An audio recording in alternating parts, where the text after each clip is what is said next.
Good afternoon, everyone. My name is Lisa Epifani, and I'm the head of policy at ClearPath. ClearPath is a clean energy conservative organization based in DC. Our mission is to promote American innovation to reduce global energy emissions.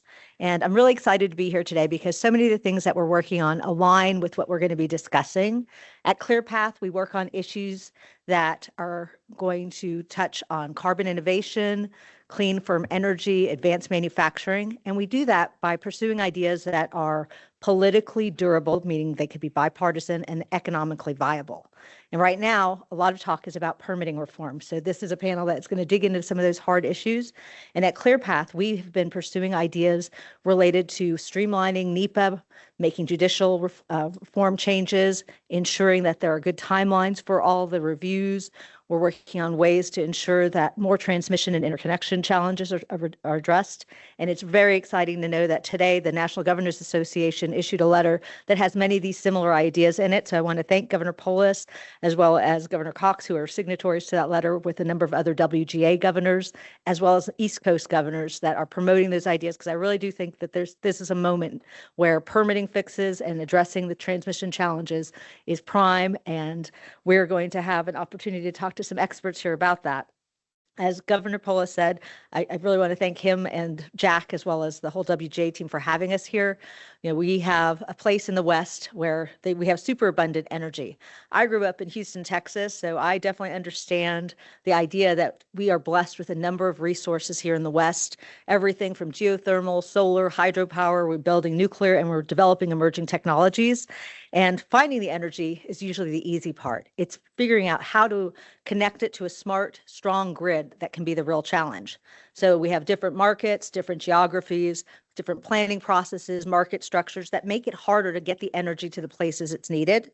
And so the Superabundant Initiative is a way for us to dig into these hard questions to figure out how are we going to coordinate the regional decision-making, the investment decisions that are going to promote more transmission to ensure that we have reliable energy that reaches all the communities and businesses.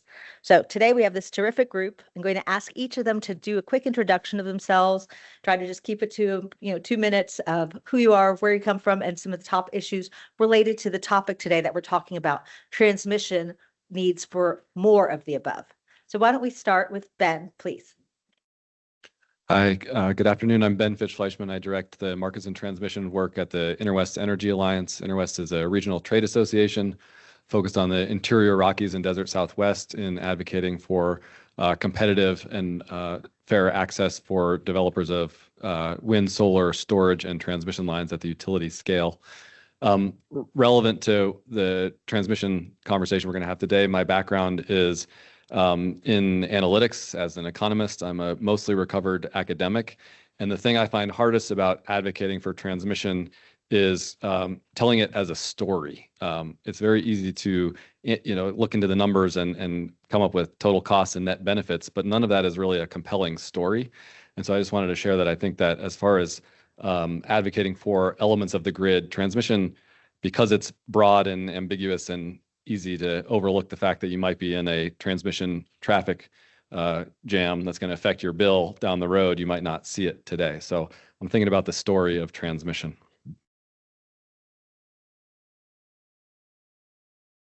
Hey everyone, Yaron Miller. I'm a project director with the Pew Charitable Trusts in Washington, D.C. Great to be here in Denver. My flight took a bit of a detour last night and we landed in Scottsbluff, Nebraska. Unfortunately, they didn't let us off the plane, so I don't think it counts towards my 50-state goal. But the airport code is BFF, which I think is really cute. Anyway, so Pew is a nonpartisan nonprofit that works at the intersection of data and policy to meet some of our most pressing energy challenges. Our most pressing challenges, our energy modernization project works with state and federal policymakers to modernize the grid and to enable the connection of large-scale and distributed energy resources to meet our energy challenges. The one thing that I'm thinking about is, we've been talking a lot about more of the above for energy generation, and I think that really needs to apply to our strategy on transmission and interconnection. And so particularly looking at ways to maximize and optimize our existing infrastructure through things like advanced transmission technologies, through surplus interconnection, and a host of other kind of innovative and emerging policy ideas to really, frankly, get the most out of what we've got, so while we're doing the important work of the long-term transmission planning and investments. Chris Parker, I'm the director of the Utah Division of Public Utilities, and we in our state regulate utilities a little bit differently. We have a pretty small utility commission. My agency advocates in front of the commission for the public interest in safe, adequate, and reliable service. There's also a separate consumer advocate office. So, my concerns are, sort of operational and ratepayer focused. And when I think about the moment we find ourselves in, every time there's a loud crowd yelling in unanimity about a problem that needs fixed, I worry a little bit about what we're missing. And so the thing that's worrying me lately is how much of this load will actually show up. And for this panel's purposes, I think it's an interesting question to ask ourselves how much it matters, how much of that load shows up. I don't know that it does. I think that the worry for it helps us identify problems that we can and ought to fix regardless of how much load is going to show up. Time and uncertainty are very expensive.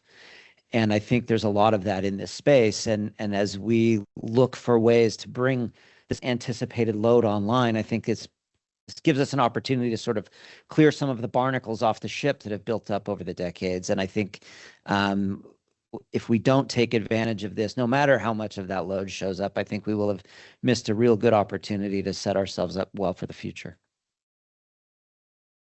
Thank you. My name is Seel. I'm a researcher at the Lawrence Berkeley National Laboratory in California in the Energy Markets and Planning Department. And I do a lot of empirical data research for new generators that either have just come online and do a lot of market asset valuation, or for projects that seek interconnection to the transmission system.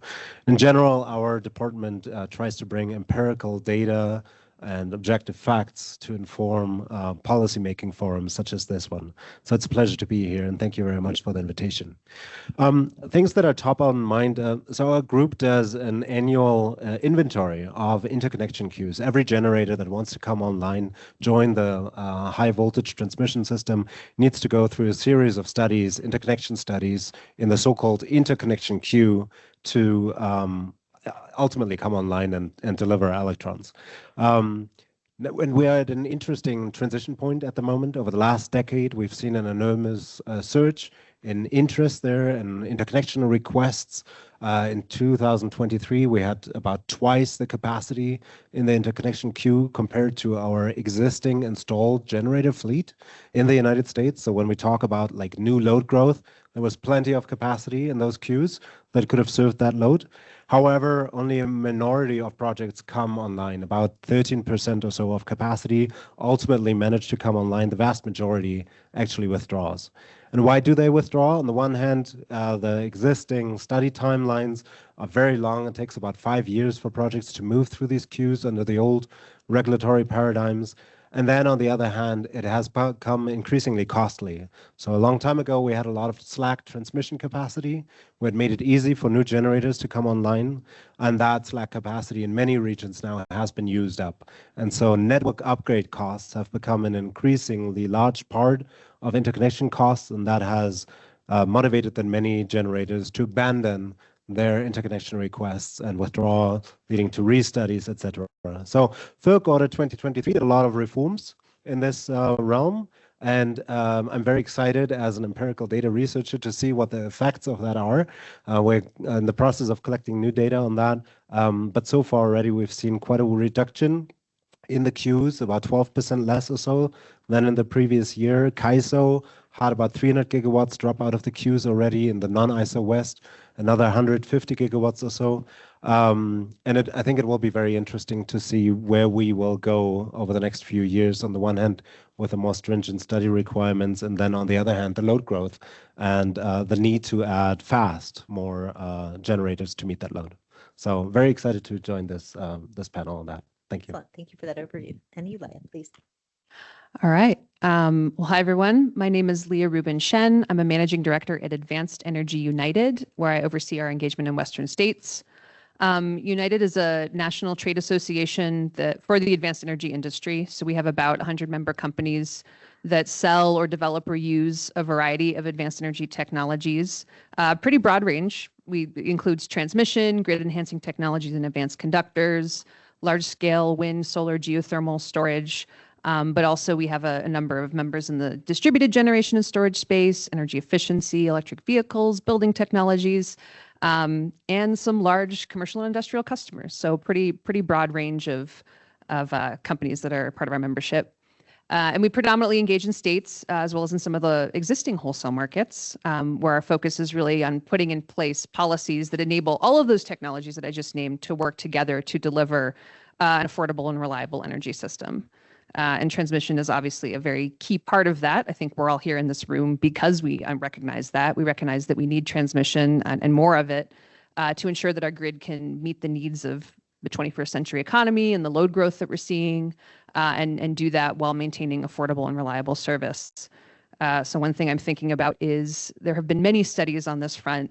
The DOE's National Transmission Planning Study that came out about a year ago is the one I'm referencing here, which showed that if we want to meet demand growth and maintain reliability at lowest cost, we have to more than double our transmission system in the next 25 years.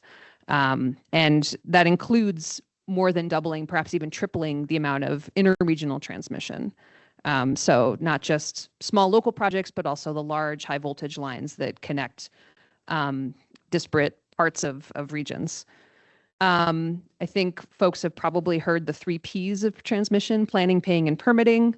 Those are hard everywhere. I think they're perhaps uniquely hard in the West, or maybe that's just my sense because I work out here, but they are certainly all a challenge. It's difficult to do all of those things out here, and I think we'll probably dive into why that is. And the last thing I'm thinking about is sort of, okay, given all of that, we're all here to have this conversation because we believe that there are solutions. There are solutions that can be taken at the state level. Governors and their administrations can, streamline permitting, can encourage the use of more grid enhancing technologies or advanced conductors. This is also a really important conversation to be having at a regional level. There are regional conversations that are happening around transmission planning and cost allocation. And so that continued engagement is really critical.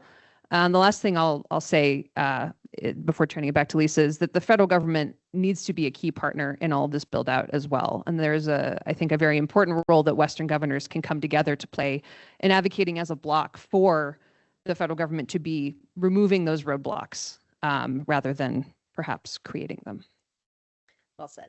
Thank you. Panel, the game plan is I'm going to pepper you with lots of different questions, assigning each one of you something, and try to keep your answers to about 30 seconds to a minute so that we can get through a lot of things, as well as reserve some time for Q&A from the audience. So let's start with demand. We see that there is a lot of talk about the increase in demand from AI data centers, electrification, more manufacturing, and this is going to impact our current transmission system. Kind of want to flip Chris's point and say, are we at risk of outpacing the grid? And how is a transmission for more of the above going to affect that transmission need? So Chris, you talked about ratepayers. How does this big new increase in demand affect your thinking about ratepayers? And then, Leah, I'd ask you, how are your members thinking about this new development and the increased demand?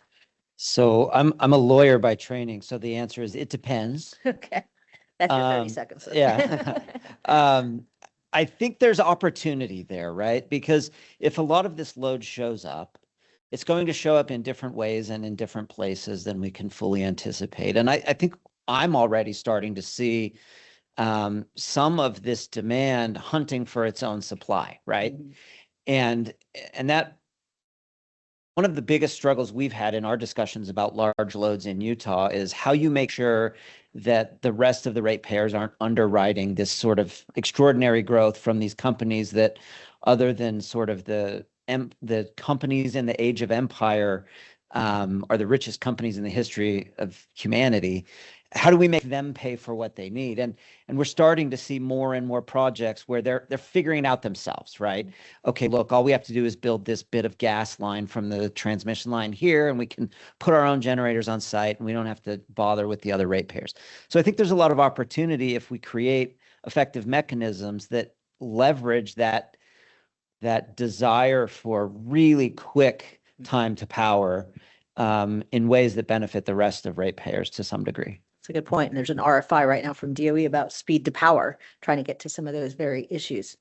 Leah, how do your members think about this? I very similarly, actually, I agree with what a lot of Chris said. You know, some of those large commercial and industrial customer members I mentioned are some of those really big companies who are trying to get power faster to power their operations. And then most of the rest of our members are like, we would like to help power those operations. I think we're in a moment where we don't have the luxury of sort of picking and choosing our favorite resources. We need all the resources. And so a construct that sort of enables all of the resources that you can possibly bring to bear to meet the load, I think is where we need to be heading. And Ben, for you, WestTEC's been working on an initiative that's going to address a lot of these challenges. Has this increased demand picture really led to more urgency around your work? I don't think it has. I think people deep in the weeds of the WestTEC effort have been doing it for a while. There's a lot of expertise there, and transmission planning is not something new to them. I think people within the study effort are being forced a little outside of the comfort zone. And instead of doing what is typically like a 10-year planning exercise, WestTEC has to look further out and do 20-year planning. And I guess real briefly, so WestTEC stands for the Western Transmission Expansion Coalition. It's an entirely voluntary effort in the West of some, I think it's approaching 5 dozen, maybe some 60 or 70 entities. That is a very big and broad tent. It includes all the major transmission owning utilities in the West. It includes the CAISO and representatives from other FERC planning regions. And unusually for transmission planning, it includes a lot of others like stakeholder groups like Interwest and also a variety of other public interest organizations. So it's kind of the wish list if you were to ask how you might design a transmission planning effort for the West. It's underway. If you didn't know about it, it's underway, and it's going to produce a 10-year report soon before the end of the year, and ultimately a 20-year report. And I think one thing that's impressed me about this study effort is that it's a lot of turning the crank type work on doing basic engineering and forecasting and consensus building. And so there is all this hype around the load growth that we're expecting, but we haven't gotten caught up in speculating about, XYZ energy campus of 100 gigawatts that it's going to open in a particular state. There's general understanding that we have to acknowledge the uncertainty in all of this as well and plan for the foundational infrastructure that can handle a wide range of conditions. And Yaron, as you talk to policymakers and other stakeholders, is something coming through in the way they're thinking about increased demand that strikes you as important for this conversation? Yaron, both you. Oh, I said Yo and Yaron. Well, I think in general, just the recognized need to speed up the interconnection process of new resources in general, right? So FERC Order 2023 has this ambitious timeline of 18 months that it should take to complete the entire study process. One area I think that it should be relatively uncontroversial, although lots of transmission owners, are conservative by nature for good reason, is the prospect of increasing automation. And I think especially in the non-ISO West regions, there's room for improvement there. We see some of the major ISOs like CAISO or SPP, for example, partnering with new AI companies like Grid Unity to speed up the study process and just automate basic data tasks to make sure that everybody is on the same page. And that really can cut time enormously. And I think actually Colorado is kind of a leader in this space as well, with Public Service Colorado adopting that. So increased automation of processes, I think, is a promising goal. Another one that may not have seen the same kind of attention, but that I, as a researcher, often focus on, is just basic data accessibility and data transparency. For a new generator to come online, they try to estimate what the available transmission capacity may be at any given point and what the associated costs may be. But it is extremely difficult to get that data. It is buried deep in PDF studies, and just having basic available heat maps of available transmission capacity, and even better existing cost of just the last cluster that was studied, so that not everybody needs to reinvent the wheel and propose again at the same bottlenecks of the grid where everybody else has kind of walked away from already.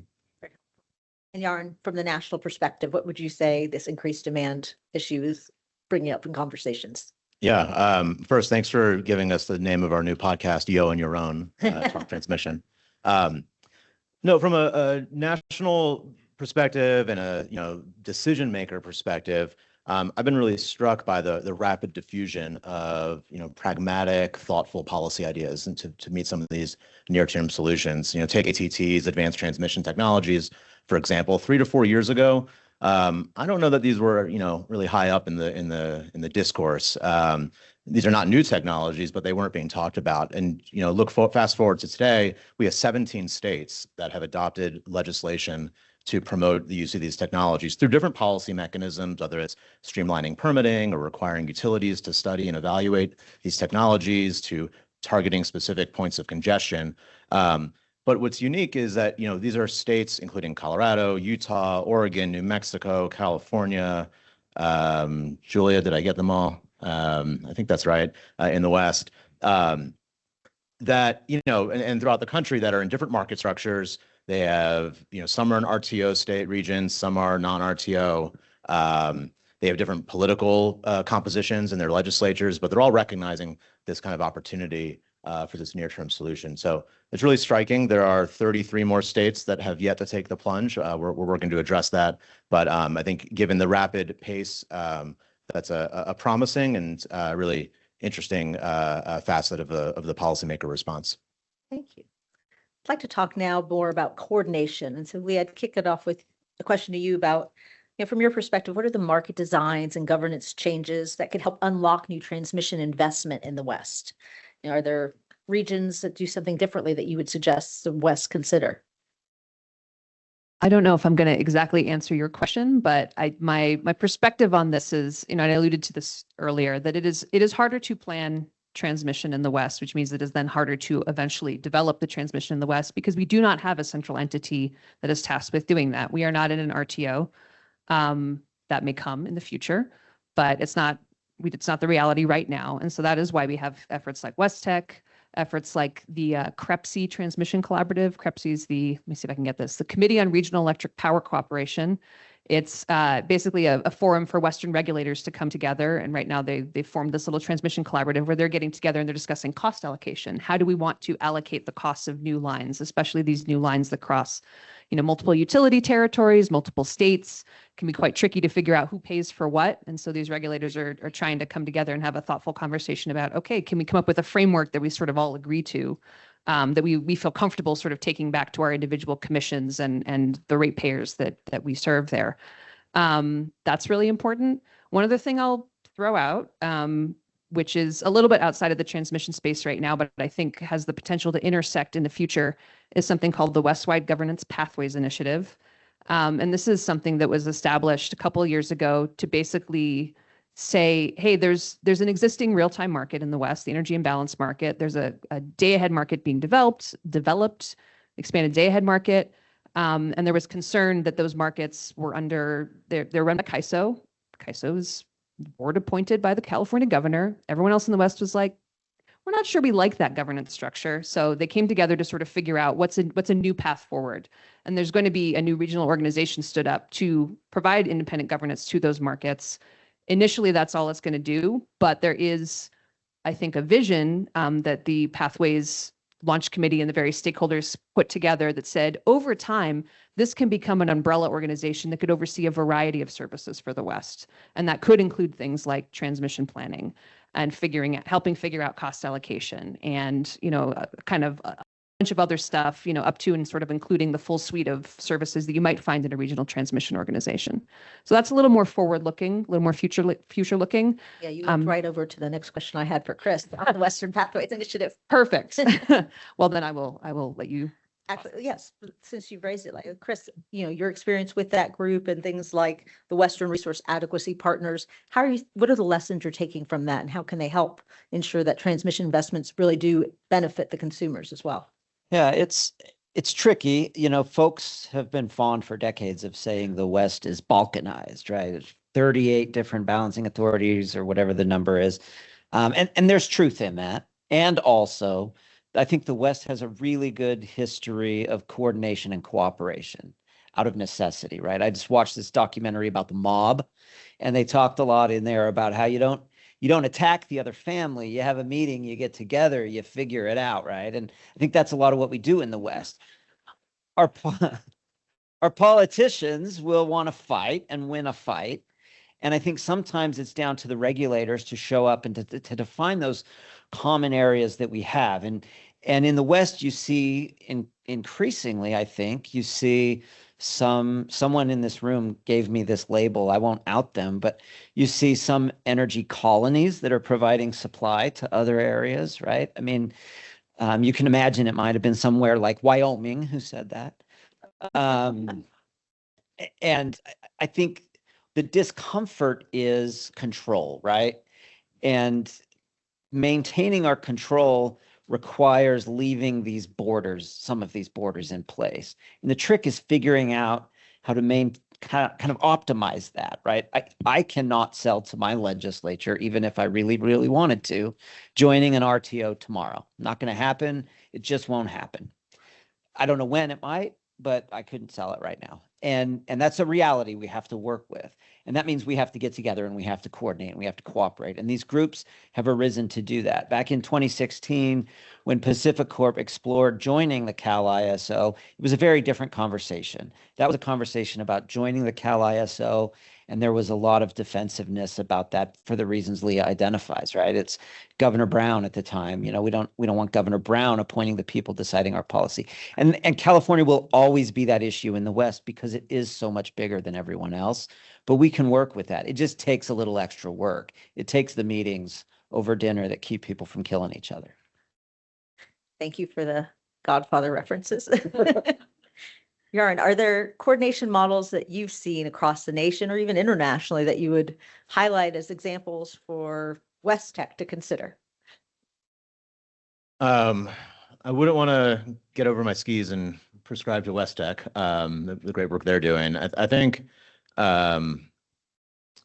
you're seeing kind of thoughtful ideas to increase interstate coordination. And so there have been concepts to create interstate MOUs to get, state legislatures and also regulators on the same page. I think there is no shortage of these types of events and conferences and panels where you just kind of have these more soft, organic conversations as opposed to more formal proceedings. So I think that dialogue is really important. All the webinars that all the great advocacy groups are doing help to spur those conversations. So I think the more informal opportunities is a really strong complement to the more formal, I'm not going to say mob related events, but to those counterparts.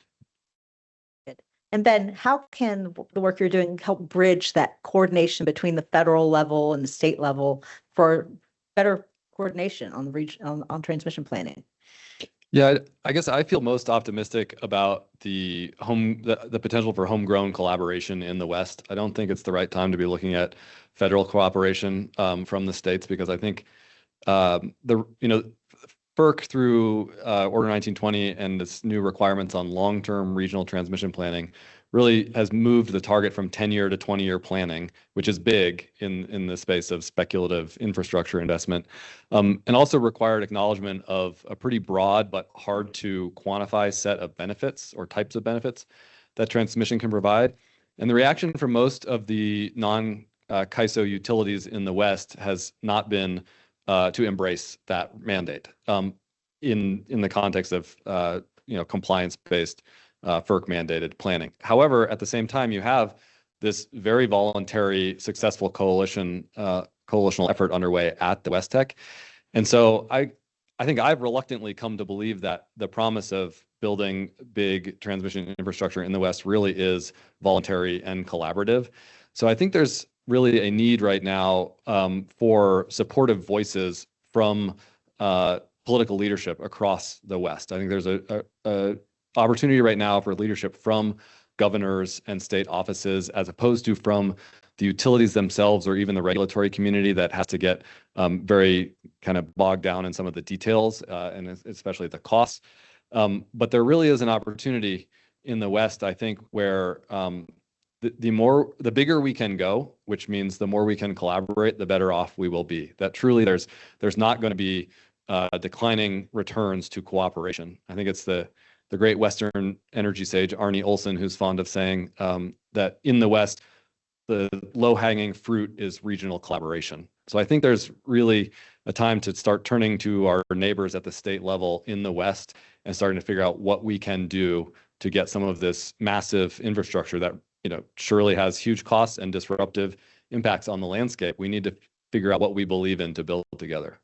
And it sounds like there is a foundation for that kind of collaboration already in the West. So just continuing to build on that tradition.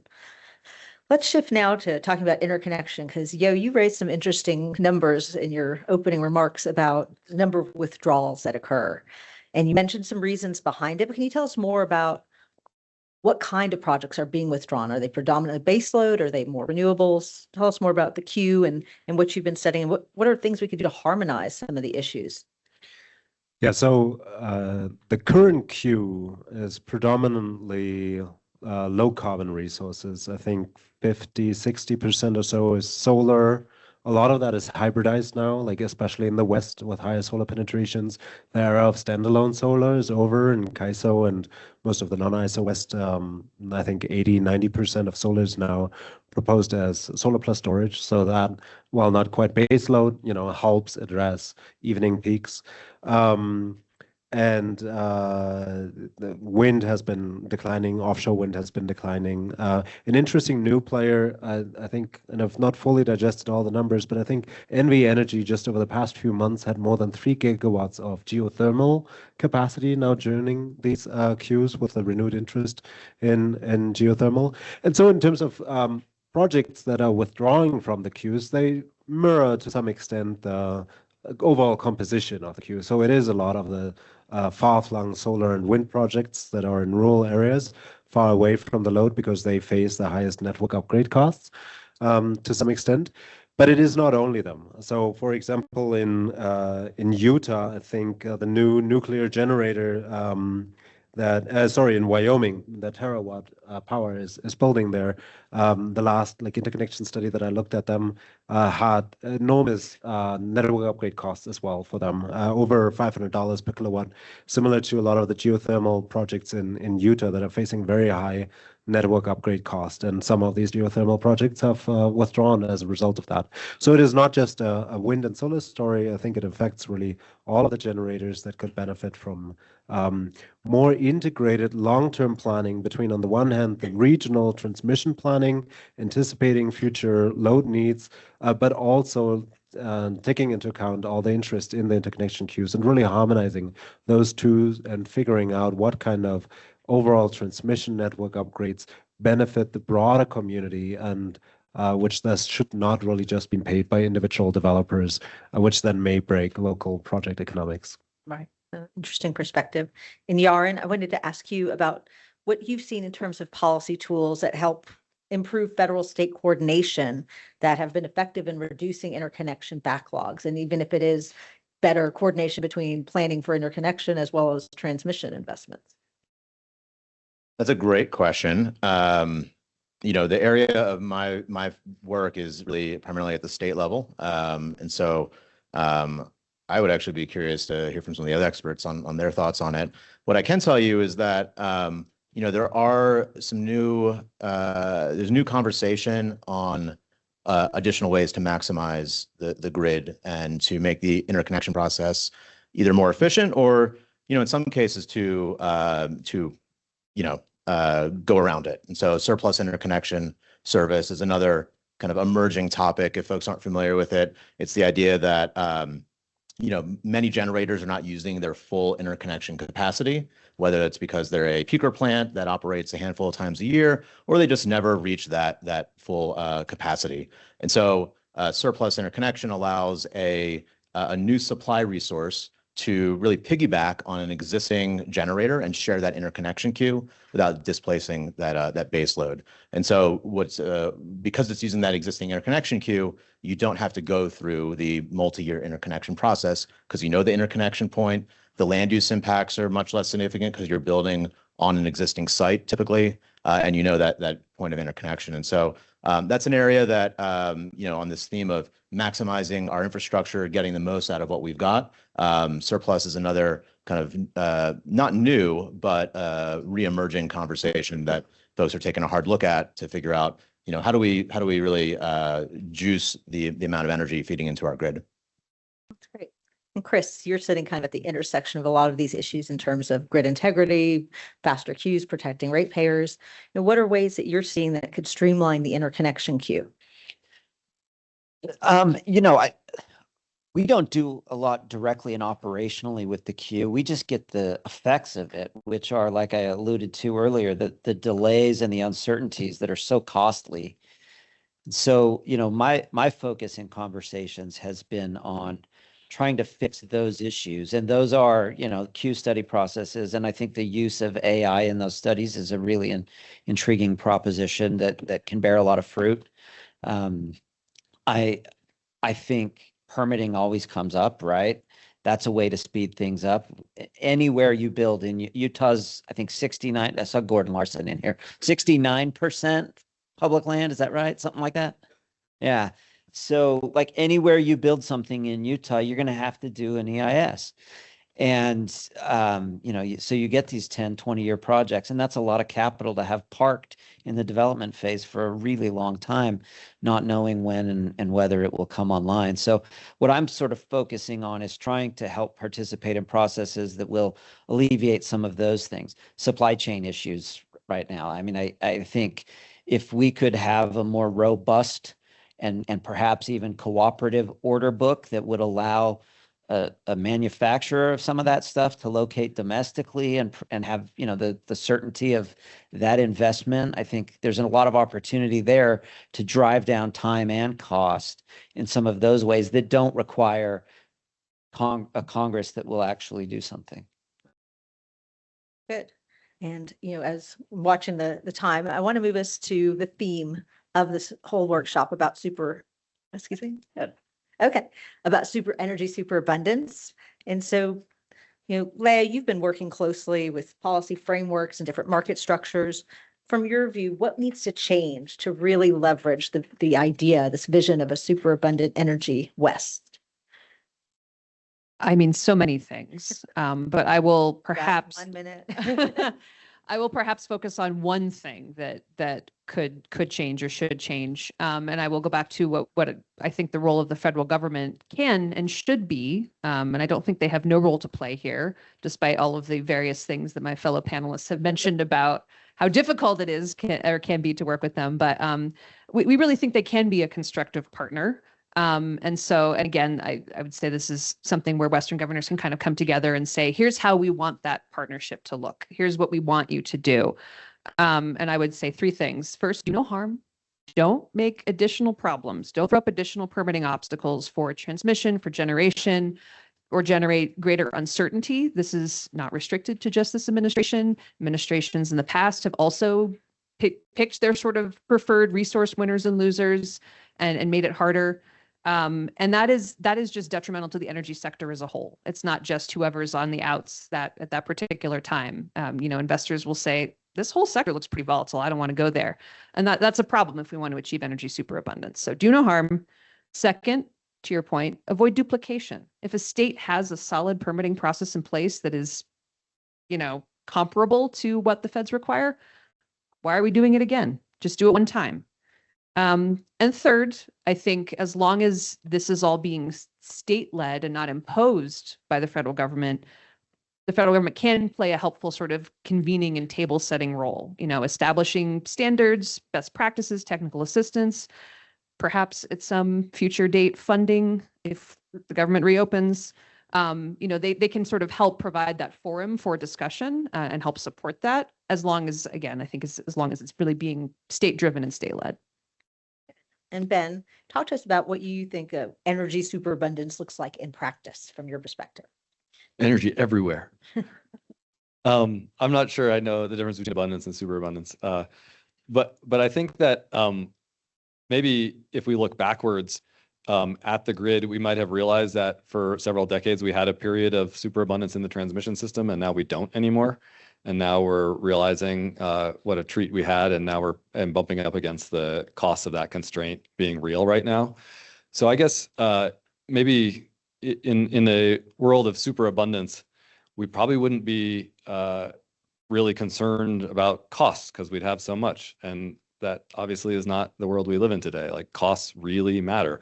Most people really struggle to pay their bill. And I guess the thing for me that always brings me back to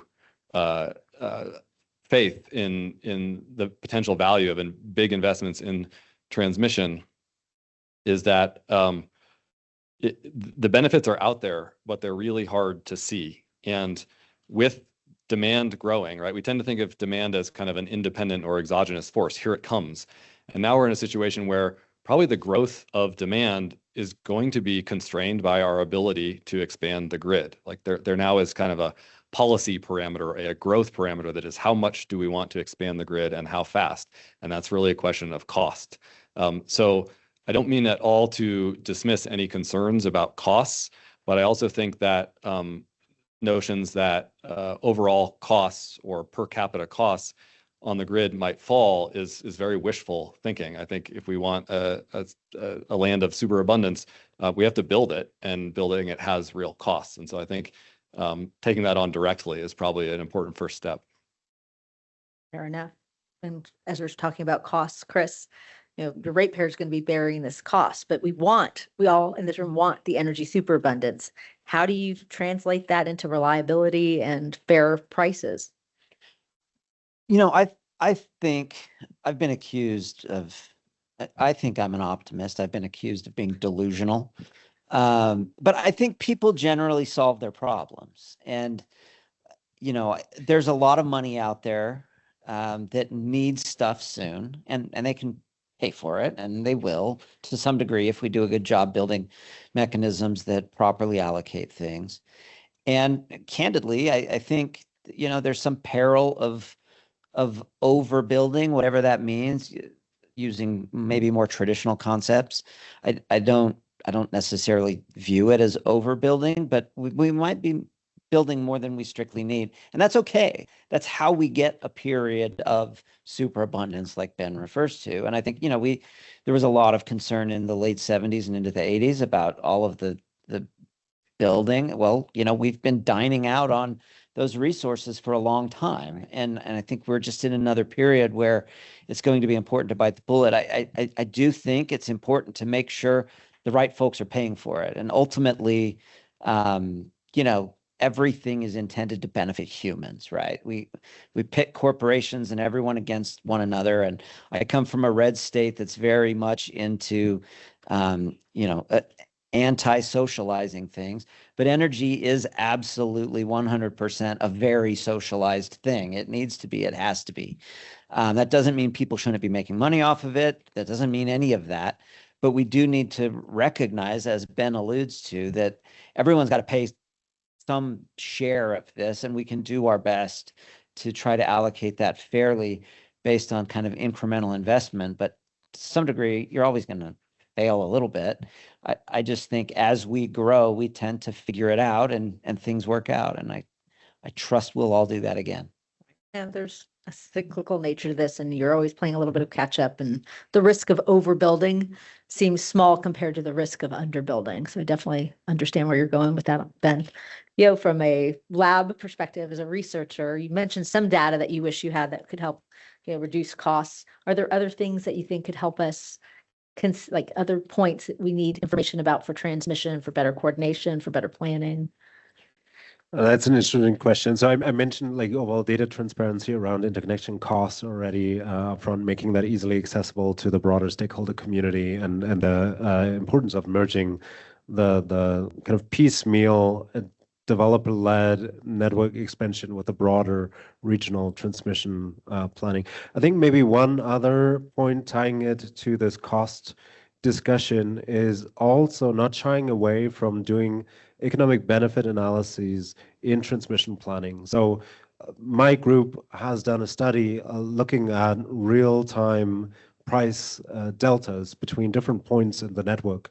And the vast majority of price differences, which kind of are a proxy for value of transmission, only accrue during a very small subset of hours. And you really need to do hourly or even maybe sub-hourly analyses to really capture the majority of the value that transmission can supply. And historically, we've done a lot of reliability-focused transmission planning, maybe a little bit policy-focused transmission planning now with FOCO to 1920. But this economic benefit, really looking at different extreme weather events at different parts of the system that drive price differences in few hours, really looking at what those price differences are, what the empirical value of added transmission lines can be, and including that in the medium-term transmission planning process, I think would be significant, because they, in the end, lead to lower wholesale electricity prices, which then translate to lower electricity bills for retail customers. Sure. Now we're approaching time to move to Q&A. So I just have a lightning round question that I'd like the panel to think about. And just in 3 to 5 words, what is the bullet that you'd offer the governors as your takeaway about this conversation? And so Yaron, why don't we start with you, please? Maximize what we have for. There you go. Good job. Thank you. Chris, you ready? Remove obstacles.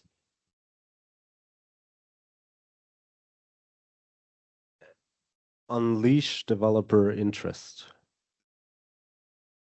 Go with come together. Ben. Believe in the benefits of transmission. There we go. Excellent. Good job, everybody. That's a tricky lightning round. I appreciate it. And Abby's going to help us with some microphones around the audience for questions. And I just ask our audience members, say your name, your organization, and keep your question short. It's not a statement opportunity. Varner Seaman with Pattern Energy. We're building the SunZia wind and transmission project. But one of the things that I think I haven't heard so much today is that I think we often think about transmission as connecting generation to load, but I haven't heard people talking about transmission as a capacity resource as much, and the increased utilization of resources, which I think is kind of inherent within the markets. Ben, I see you nodding. I wonder if you could speak a little bit to that kind of transmission as a capacity resource. Yeah, absolutely. I was really appreciating Yo bringing up his colleagues' findings that transmission is a peaker in the sense that it earns its value in very few hours. That's true holding the generation mix fixed. But in terms of the generation mix that we need to build to ensure the lights stay on everywhere, the more we can share power or capitalize on load diversity across a bigger footprint, the less overall we have to build. So I think I saw a recent estimate that someone constructed grid strategies for at a national level that showed if we invested in the bigger regional well-planned transmission, the transmission portion of bills would go up on average 1%, but the generation costs from the capital fixed costs, resource adequacy cost would fall by 6%. So it more than pays for itself from a capacity perspective. So thanks, Varner, for making sure we didn't miss that point. Can I chime in really quick too, just to say, I think Utah has a really good case study of this. And, in 1989, we had Utah Power, and they merged with Pacific Power. And that was absolutely designed to do, I think, exactly what you say, right? To take advantage of the diversity of load and seasonality and all of those things in a way that ultimately diminished the kind of aggregate need for resources in a way that saved folks money. Good. We have a question here. Doug Howell, consultant for the Energy Foundation. WestTEC talks a lot about an actionable energy plan. Could you explain more what that means and how that is going to turn into steel in the ground? Yeah, I'll take the first crack. And I guess I don't know if I ever said, but I work, my day job is with Interwest, but I'm a co-chair of the technical committee on WestTEC, which is why I get to be proud of all the good stuff happening there.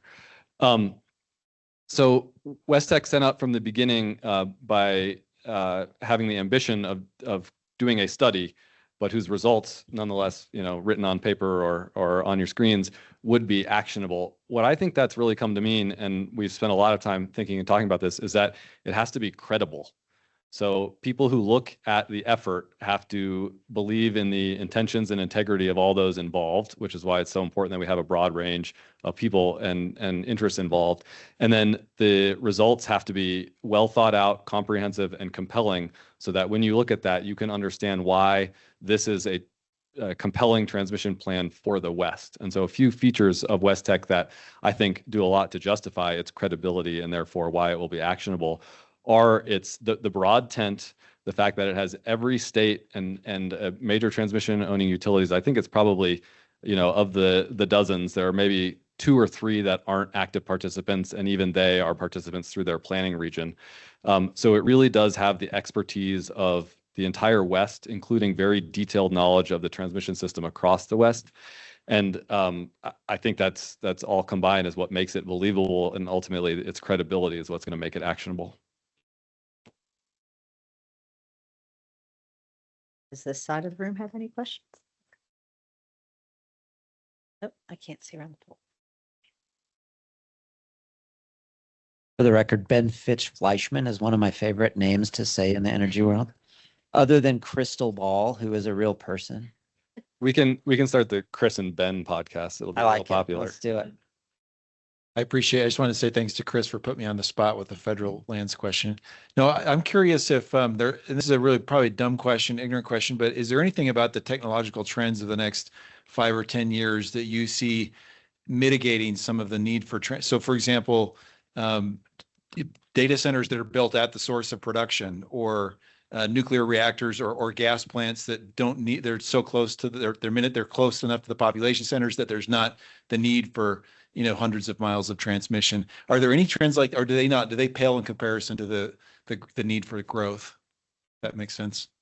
I'll say one that I think is important that I don't think gets talked about enough. I actually think that the large loads are going to find way more efficient ways to do what they're doing right now.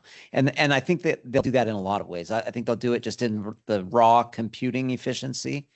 I think they will learn how to operate their data centers in a unit to sort of better track some of the variability across the nation as the day goes on and solar goes on, and moving work around in order to get around some of these problems.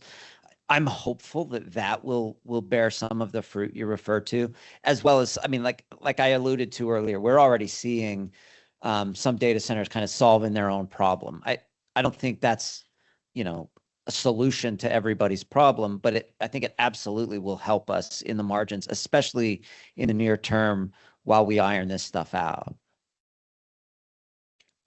I don't have a direct answer to your question, but I'm thinking about the irony that in the space of transmission planning, Yo mentioned all the kind of the tail or extreme characteristics that drive the value.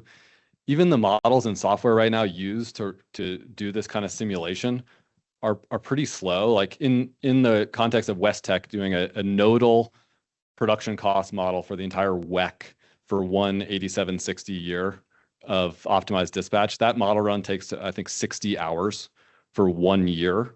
So we're not even really at the space yet of being able to simulate hundreds or thousands of conditions. It really does take that long. And we're trying to do that so that we can build those data centers so they could do it easier for us, right? So it's potential, like the potential for optimism is there, but there's also the very real world of physics and the administrative and political collaborative systems we live in. And so I guess I lean towards the need for more transmission pales in comparison to our ability to do that. But I'm a lot more optimistic about our ability to collaborate and find the easier solutions than to kind of put our noses down and do it our own, which I think ultimately be a lot more expensive. Thank you, everybody. First, thank you to everybody on the panel for what you've done. Thank you to the WGA team for making this panel an opportunity for us. And we have learned that, all we need is a family sit down for better coordination. So thank you to the panel.